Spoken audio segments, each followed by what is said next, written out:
Oh, so Israel, Jesus, God's son, went into the wilderness 40 days, and he overcame. Unlike Israel, the nation, God's son, went into the wilderness and failed their father. So Jesus is a better version of Israel, the nation. You got it. That's the story. Ah, brother, that's the story.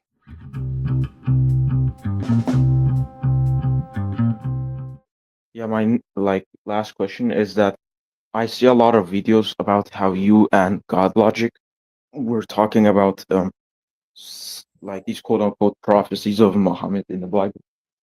Okay. And you guys like I see every Christian point to context, and I don't mean this in a bad way, it just Oh, confuses it's me. okay. Like for example, John 14, it is clearly referencing the Holy Spirit, like that's pretty much Okay. undeniable. Or for Okay. example, Deuteronomy 18, I'm not sure if it was referencing God because I heard that in a video of David Wood, but God? it's yeah, I think David Wood made a video about Deuteronomy 18, Hmm? responding to Lily J, and he said, Okay. Lily J, you made Muhammad now your God. Look at how stupid you are. That was I don't basically his get point. how. Why would you say that? I don't know. What does he mean?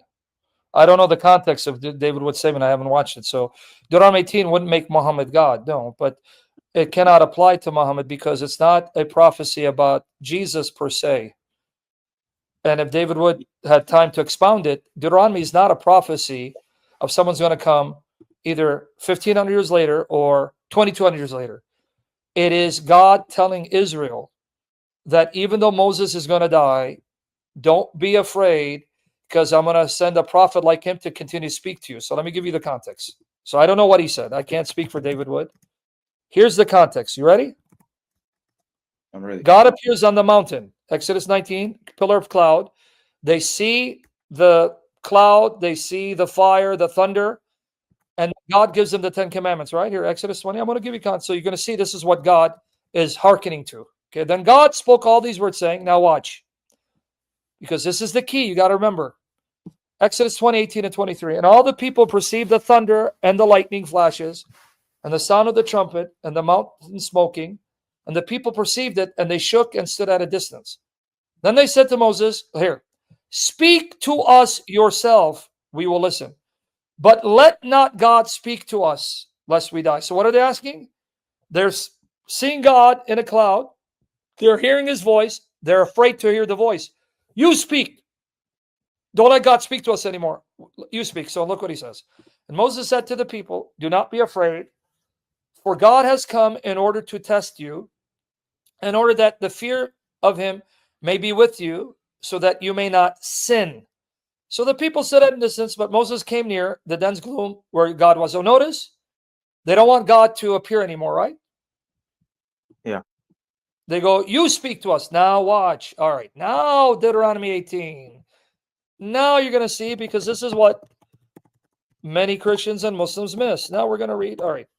Okay. Now watch why God says, I'm going to raise up a prophet from among your brother. Here you go. Deuteronomy 18, 15, 19. Watch. Yahweh your God will raise up for you a prophet like me from among you, because Moses is about to die. From your brothers, you shall listen. And why? This is according to all that you asked of Yahweh your God in Horeb on the day of the assembly, saying, let me not hear again the voice of Yahweh my God. Let me not see this great fire anymore, or I will die. Do you remember that? Yeah. What is it referring to? When God appeared and they heard his voice, they go, we don't want to hear his voice. You speak to us, right? Yes. So now Moses is going to die. So what does that mean? Who's going to speak to us? And God says, don't worry about it. Because he said, you have spoken well. I'll raise up a prophet from among their brothers like you, and I'll put my words in his mouth, and he shall speak to them that I command him. And it will be that whoever will not listen to my words, which shall speak in my name, I myself will require it of him. So it's not about even Jesus. The context is about, now that Moses is going to die, we're too afraid to hear God speak to us. What does that mean? We're going to be left alone? No one's going to speak to us for God? No. I'm going to send you prophets like Moses, who I'm going to speak to, and I'm going to tell them what to say to you. So it's not even about Jesus, my friend. It's about God raising up prophets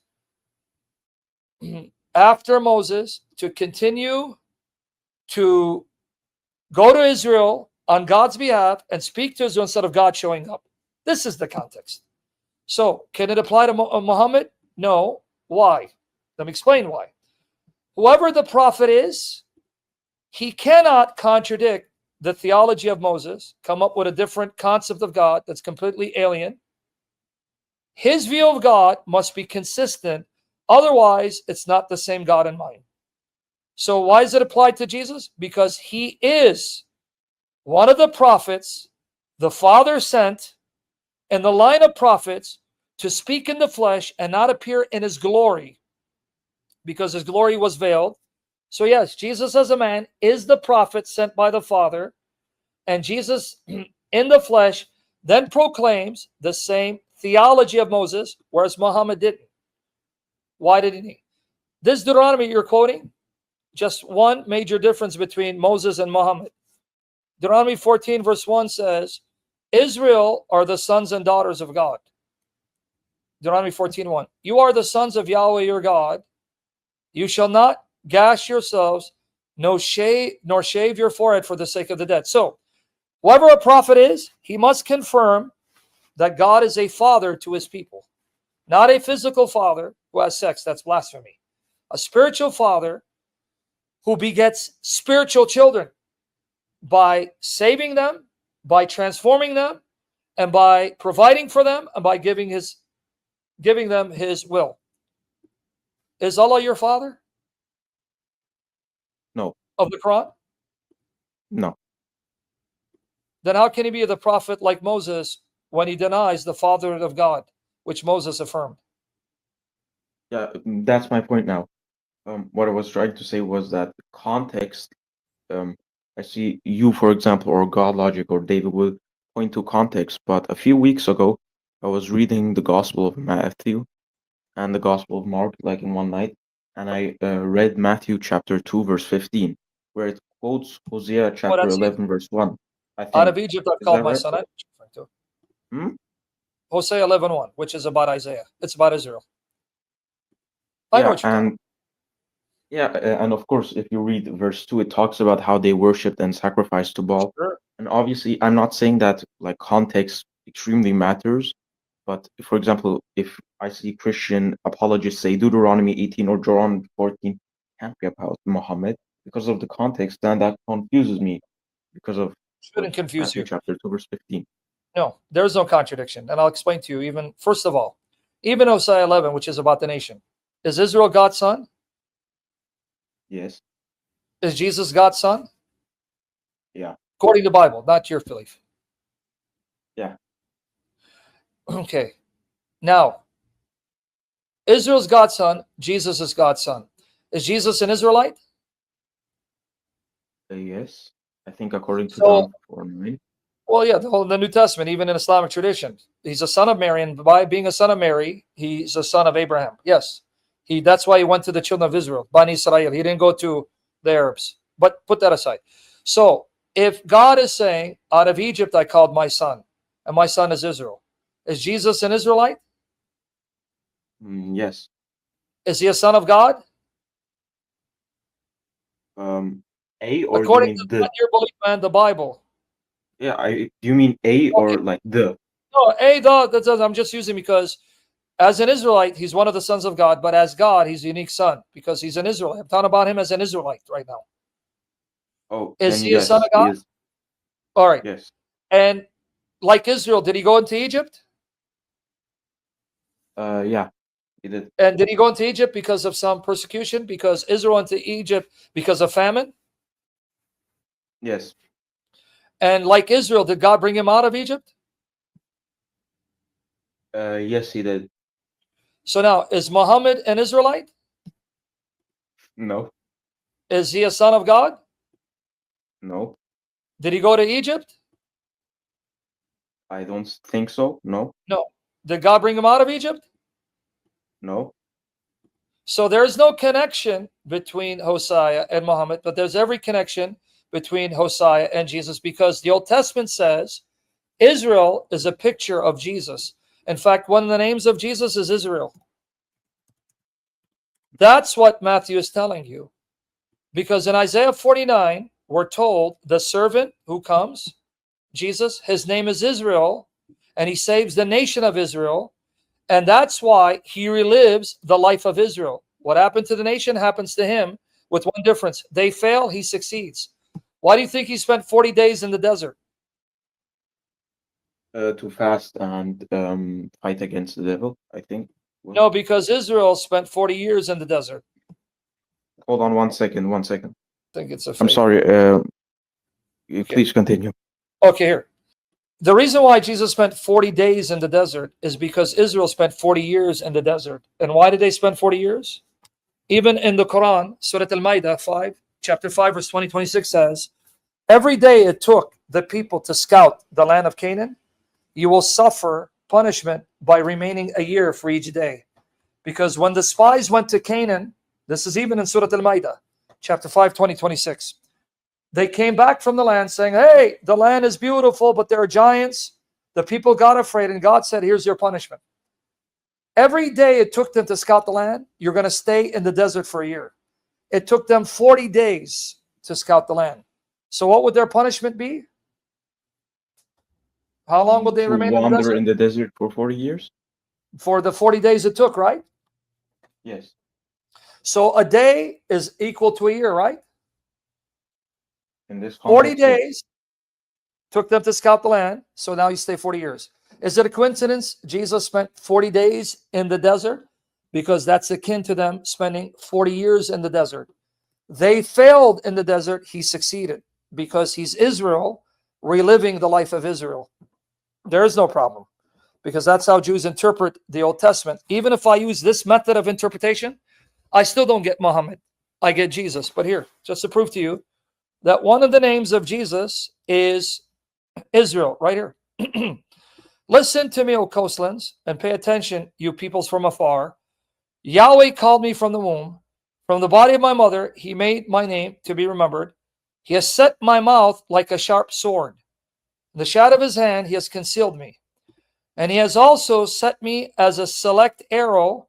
He has hidden me in his quiver. He said to me, you are my servant Israel. So what is his name? Israel. But now I'm confused because now I want you to read here. But I said, I have toiled in vain. I have spent my might for nothing and in vanity. Yet surely the justice due to me is with Yahweh and my reward with my God. Now watch, his name is Israel, right? Yes. So now it says, now says Yahweh, who formed me from the womb to be a servant, to return Jacob back to him, so that Israel might be gathered to him. But wait, is his name Israel? Yeah. But he says, God has sent me to bring Israel back to him. For I'm glorified in the sight of Yahweh, and my God is my strength. Look, he says, it is too small a thing that you should be my servant, to raise up the tribes of Jacob, and to cause the preserved ones of Israel return. But I thought his name is Israel, right? Yeah. But it says, you Israel, you're going to gather Israel to me. How many Israels is that? 2. Oh, so there's an Israel who's the man, the servant, and Israel, the nation. And this man called Israel will be sent to save the nation Israel, but also to save the world. I will also give you as a light of the nations, so that my salvation may reach to the end of the earth. So why would you be shocked that since Jesus is called Israel, that now the prophets, when they speak of the servant as Israel, the disciples then see, oh wow, like Israel went into the desert, Jesus went into the desert. Oh wow, like Israel went into Egypt, Jesus went into Egypt, because he's reliving the life of Israel with one difference. Israel failed, Jesus succeeded. Yeah, I did also see this verse mentioned by God Logic, but one clarifying question for this is I asked God Logic the same question, but like we didn't really discuss this a lot. And basically his answer was there's the person Israel and the nation Israel. It's right here. But when you read Hosea 11, it says they sacrifice to the Baal. Yeah, but you didn't get my And point. I didn't say it's I him. did, No, no. I did that. You were saying he is Israel and that these elements of the prophecy have been fulfilled.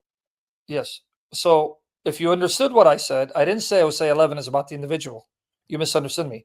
I said the reason why it's applied to the individual is because it's showing you he is living similar experience to Israel, but the difference is they failed, he didn't. So like they went into Egypt, he went. They failed, he didn't. That's the key. So why does he go into the desert? Israel went into the desert. But did Israel fail in the desert? Yes. Not him. That's the point. He is the Israel that God wanted the nation to be, but they failed. He succeeded. This is the point. I didn't say it's about him. I'm saying that the apostles are seeing he's reliving moments in the life of the nation. But the difference is they fail, he succeeds. So he called them out of Egypt, and yet they were unthankful, unruly, and turned away, and he punished them. But this Israel, when he came out of Egypt, he remained faithful and never failed. So it's showing you why he goes to Egypt. Because Israel went to Egypt, he goes to Egypt. But to undo what they did and to do what they didn't do, this is the point. Why does he go in the desert? Because Israel went in the desert, but they failed in the desert. He succeeded. Here, let me give you an example of what I mean. This is called prophecy by type. Just like when Jesus says, Jonah was in the belly of the whale, so too the Son of Man shall be in the heart of the earth. So he's saying, what happened to Jonah in this regard will happen to me. But not everything happened to Jonah happened to Christ. This is how prophecy works. And it's not just New Testament. That's how the Jews interpret the Old Testament. If you read rabbinic sources, which I've already done work on, but hold on. Let me give you an example again what I mean. And I also understood that you didn't mean Hosea 11 is about like yes, Jesus, that person. I did understand that. Yeah, but you see why it can be applied to him. Did Israel go into Egypt? Yes. Did Jesus, who's Israel, go into Egypt? Yes. Oh, that's the connection. Did God call Israel out of Egypt because Israel's his son? Yes. Did Jesus call out, I'm sorry, did God call out Jesus out of Egypt because he's son? Yes. That's the connection. And it's just to show you this is how the New Testament operates. Here, Matthew 4, verses 1 to 4. Then Jesus was led up by the Spirit into the wilderness to be tempted by the devil. And after he had fasted 40 days and 40 nights, watch what he's going to quote. He then became hungry, and the tempter came and said to him, if you are the Son of God, command that these stones become bread.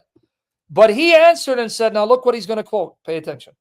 It is written, man shall not live on bread alone, but on every word that proceeds out of the mouth of God. Now Jesus quotes this verse. You're going to see why. He's in the desert, 40 days, 40 nights, being tempted, and he's hungry. But he doesn't fail, right? He overcomes, right? Yeah. Okay, notice what he quotes. Now you tell me if you make the connection. Deuteronomy 8, verses 1 to 5. Here it is. The entire commandment that I'm commanding you today, you shall be careful to do, that you may live and multiply and go in and possess the land which Yahweh swore to give to your fathers. And you shall remember all the way which Yahweh your God has led you into the wilderness, notice desert wilderness, these 40 years that he might humble you, testing you to know what was in your heart, whether you'd keep his commandments or not. Now remember what Jesus quoted? And he humbled you and let you be hungry and fed you with manna, which you did not know, nor did your fathers know, that he might make you know that man does not live by bread alone, but by everything that proceeds out of the mouth of Yahweh. Is it a coincidence this is what Jesus quoted? No. What do you think he quoted? Obviously quoting. It's obviously quoting Deuteronomy. Why? Because he's trying to make the connection. I'm the Israel that succeeds, unlike the Israel that failed. And this was Jesus, God's son, right? That's why Satan said, if you are the son of God, right? Yes. Prove it then. Now watch the rest of it. All right. Your clothing did not wear out on you, nor did your foot swell these 40 years. Thus you shall know in your heart that Yahweh God was disciplining you just as a man disciplines his son. I'm treating you as my sons, and I'm training you in the desert. Oh, so Israel, Jesus, God's son, went into the wilderness 40 days, and he overcame. Unlike Israel, the nation, God's son, went into the wilderness and failed their father. So Jesus is a better version of Israel, the nation? You got it. That's the story. Ah, brother, that's the story. The story is, here's the true Israel, the real Israel. And if you want to be true Israel, you better come to him. Because if not, you're no longer an Israelite. That's the message of the New Testament. Any Jew who rejects Jesus is no longer a true Jew. You got it. Now the light switch went on. Now that's why it's interesting. I want you to see this too, brother. And then I'll get you my email. Bring your questions. We'll do an entire session with you for 2-3 hours. But here, watch here. Now, according to New Testament, I'm not saying you believe it, Jesus died and was raised on a third day. And he was raised from what they call Sheol, Hebrew, Hades in Greek, the grave, the nether one. Now watch. Look what God says about the nation. Hosea 6:1-2. Come, let us return to Yahweh, for he has torn us, but he will heal us. He has struck us, but he'll bandage us. Now watch. He will make us alive. When will he make us alive? After 2 days? He will raise us up on the third day that we might live before him. So when will they be raised to live again to him? After the 3 days? No. After 2 days, which is on what day? I don't know. I'm honestly confused. Right here, it says, after 2 days, he'll make us alive. Well, after days, it's not after 3 days. It's on the third day, right there. And this is Hosea? Yeah, Hosea 6:1-2. So if I make you alive after 2 days, that means you're being alive on the third day, right? Yeah. That's why it says he'll raise us up on what day? On the third day. Oh, so Israel would be raised to life from the dead on the third day? Damn. But that never happened to nation. That never happened to nation. That happened to Jesus. And where will he ransom them from? Shall I ransom them from the power of Sheol? Shall I redeem them from death? Yes, that's why death will have no more power over them. So wait, the nation says, God will raise us up from death on the third day. Jesus, Israel, died and was raised from the dead on the third day. It literally happened to him. Coincidence? I don't think so. That's the message of the New Testament. What God said about the nation, they failed. So the true Israel comes and succeeds. The one final point to make, to show you, Israel's called God's vineyard. In a vineyard, you have a vine, right? Yeah. Vineyard, vine, right? Yes, that follows. Here, Isaiah 5:1-7. Let me sing now for my well-beloved, a song of my beloved concerning his vineyard. My well-beloved had a vineyard on a fertile hill. He dug it all around, removed its stones, and planted it with the choicest vine. And he built a tower in the middle of it, and he also hewed out a wine vat in it. The wine vat is a wine press where you squeeze the grapes to make wine. Then he hoped for it to produce good grapes, but it produced only worthless ones. Now watch. So now, inhabitants of Jerusalem and men of Judah, please judge between me and my vineyard. What more was there to do for my vineyard that I have not done? Could I have done anything else to make my vineyard good? No. I did everything I could. Why, when I hoped for it to produce good grapes, did it produce worthless ones? So now let me tell you what I'm going to do to my vineyard. I'll remove its hedge and it will be consumed. I'm going to let it be destroyed. I'll break down its wall and it will become trampled ground. I will lay it waste.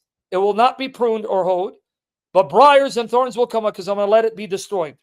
I will also command the clouds to rain. No rain on it. Now, what is the vineyard? Here you go. For the vineyard of Yahweh of hosts is the house of Israel, and the men of Judah is his delightful plant. So the vineyard is Israel. The vines would be the Israelites, right? Yes. Thus he hoped for justice, but behold, bloodshed. For righteousness, but behold, a cry of distress. Now look what Jesus says. See, he knows the Jews will know the Bible. Look what he says. Now you tell me what he's trying to say here. Look. Jesus said, I am the true vine, and my Father is the vine grower. What do you think he meant by that? That he's the house of Israel, that he's Israel. He's the true Israel. And if you want to be an Israelite, you better believe in me. Otherwise, you're no longer a true Jew. That's actually crazy. That's what?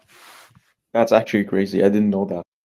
Yeah, that's in the message of the New Testament. Jesus says, anyone who rejects me, I reject them. And if a Jew rejects me, he's no longer a Jew. And in fact, he says, you're of your father, the devil. And he says to the Jews who hate him, you're not really Jews. You're the synagogue of Satan. Why? Notice, when they hate Jesus, reject Jesus, blaspheme Jesus, and persecute his followers, he goes, that's when they prove they're not really Jews. They actually belong to Satan. Here, Jesus says, I didn't say it, so they don't accuse me of being anti-Semitic. Oh, I don't see Jesus in here, right here, black and white. So what's the message in the New Testament? The true Jew is Jesus. The true Israel is Jesus. And anyone in Christ becomes the true Israel. And if a Jew rejects Jesus, God no longer considers him a true Jew. Here, Revelation 2:8-9. Jesus speaking. And to the angel of the church in Smyrna write, this is what the first and last, who was dead and has come to life, says. Look, he's talking to the church, right? Not to the nation, Israel. I know your tribulation and poverty, but you are rich.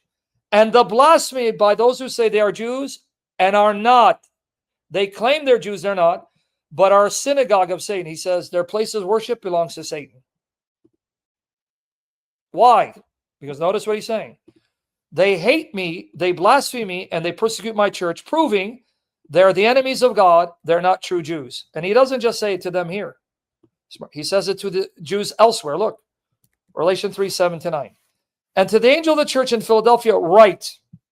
He's writing to the church, not to the nation of Israel. This is what he who is holy, who is true, who has the key of David, who opens and no one will shut, and who shuts and no one opens. I know your deeds. Behold, I've given before an open door, which no one can shut, because you have a little power. Notice I'm going to give you a way of escape. And you have kept my word. You have not denied my name. And who's he talking about? The church, not the nation of Israel. Behold, I'm giving up those of the synagogue of Satan. Those who say they are Jews and are not, but are liars. They lie. They're not really Jews. They lie. And their synagogue, God is not worshipped there. Satan owns their synagogues. Why? Because they hate me and my church. But what am I going to do to them?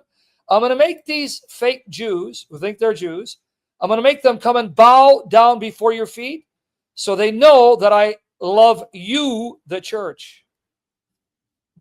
Mm-hmm. This is the message of the New Testament. That's pretty. That's what? That's pretty good. That's not a coincidence. Not good for the Jews who hate Jesus. They're going to say this is evil. What sucks being them. That's what the Bible says.